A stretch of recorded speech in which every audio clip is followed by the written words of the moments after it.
రఘురామ్ ఈ ఎన్నికల ఫలితాలు వచ్చిన రోజే తెలుసు రఘురామకృష్ణరాజుకు ఒక అంశం అనేది ముందుకు వస్తుంది.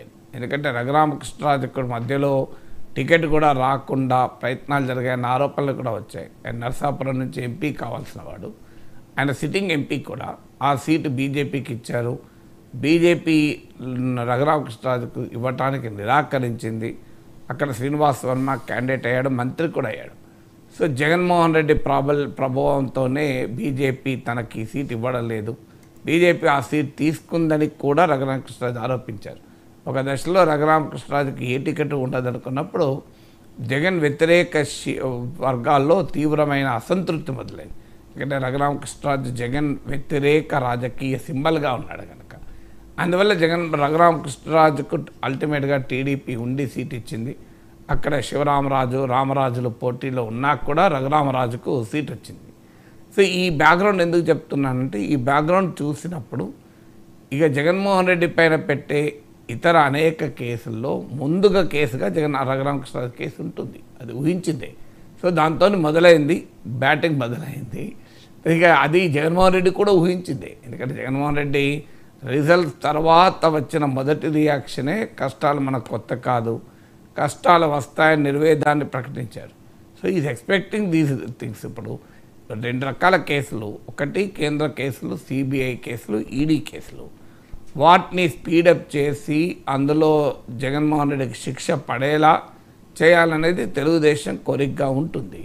తెలుగుదేశం ఆ ఒత్తిడి చేస్తుంది, కానీ భారతీయ జనతా పార్టీ అది వింటుందా అనేది అనుమానాస్పదమే. ఇవాళ మనకు ఇద్దరు ఢిల్లీ ముఖ్యమంత్రి అరవింద్ కేజ్రీవాల్ వ్యవహారం చూస్తున్నాం. సుప్రీంకోర్టు పిఎంఎల్ఏ కేసులో బెయిల్ ఇచ్చింది. సాధారణంగా పిఎంఎల్ఏ కేసులో బెయిల్ రావడం అంత సులభం కాదు, కానీ ఆ పిఎంఎల్ఏ కేసులోనే బెయిల్ ఇచ్చింది. కానీ వెంటనే ఈ బెయిల్ కోర్టు ఇస్తుందని ముందుగానే ఊహించిన ప్రభుత్వం సిబిఐ ద్వారా మరో కేసు పెట్టేశారు. మాకే సంబంధం లేని ప్రభుత్వం అంటుంది, కానీ అందరూ సిబిఐ కేసులో ఇప్పుడు ఆయన మళ్ళీ జైల్లోనే ఉన్నాడు. సుప్రీంకోర్టు బెయిల్ ఇచ్చింది కానీ రిలీజ్ కాలేదు. సో అందువల్ల అరవింద్ కేజ్రీవాల్ ఒకవైపు, జగన్మోహన్ రెడ్డి మరోవైపు చూస్తే ఈ 10 ఏళ్లలో ఎలా జగన్మోహన్ రెడ్డి ఇంత కంఫర్ట్ జోన్లో ఉండగలిగాడు. సో అందువల్ల కేంద్రం కేసుల విషయంలో జగన్మోహన్ రెడ్డి కంఫర్ట్ జోన్లోనే ఉండడా ఇక చూడాలి మనం. తెలుగుదేశం పార్టీ 2014-18 మధ్య కాలంలో కూడా బహుశా జగన్మోహన్ రెడ్డి పైన కేసుల సంగతి తేల్చని ఒత్తిడి కూడా తేవచ్చు. ఎందుకంటే లీగల్గా కూడా సుప్రీంకోర్టు చీఫ్ జస్టిస్గా ఉన్న జస్టిస్ ఎన్వి రమణ చెప్పాడు కూడా, ఈ కేసును 1 ఇయర్లో తేల్చండి అని కూడా. ఇటీవల కూడా ఆంధ్రప్రదేశ్ హైకోర్టు కూడా జగన్మోహన్ రెడ్డి కేసులని నానుస్తున్నారు ఇంతగాని తీవ్రమైన అభ్యంతరం కూడా వ్యక్తం చేసింది. అందువల్ల సిబిఐ ఈడీ కేసుల్లో ఏం జరుగుతుంది అనేది అది మోడీ ప్రభుత్వ చేతిలో ఉంటుంది.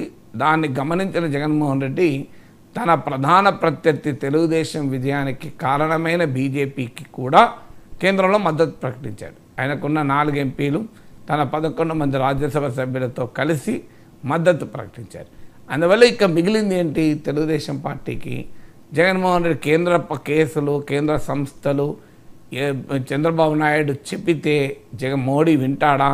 ముందు అమరావతి పైన వినాలి, ముందు స్టీల్ ప్లాంట్ పైన వినాలి, చాలా వాటి మీద పోలవరం పైన వినాలి. అవన్నీ వినకుండా ఇవన్నీ పక్క పెట్టి జగన్మోహన్ రెడ్డి పైన వింటాడా? సో అందువల్ల ఆ అనుమానం టీడీపీకి కూడా ఉంది. ఎందుకంటే బీజేపీ జగన్మోహన్ రెడ్డిని దూరమేం చేసుకోదు అని. ఎందుకంటే ఇవాళ 4 సీట్లు రావచ్చు, కానీ ఆంధ్రప్రదేశ్ రాజకీయాల్లో ప్రధాన ప్రత్యర్థిగా 40% ఓటింగ్తో ఉన్న పార్టీని అంత త్వరగా బీజేపీ డిజోన్ చేసుకోదు, పరోక్షంగానైనా.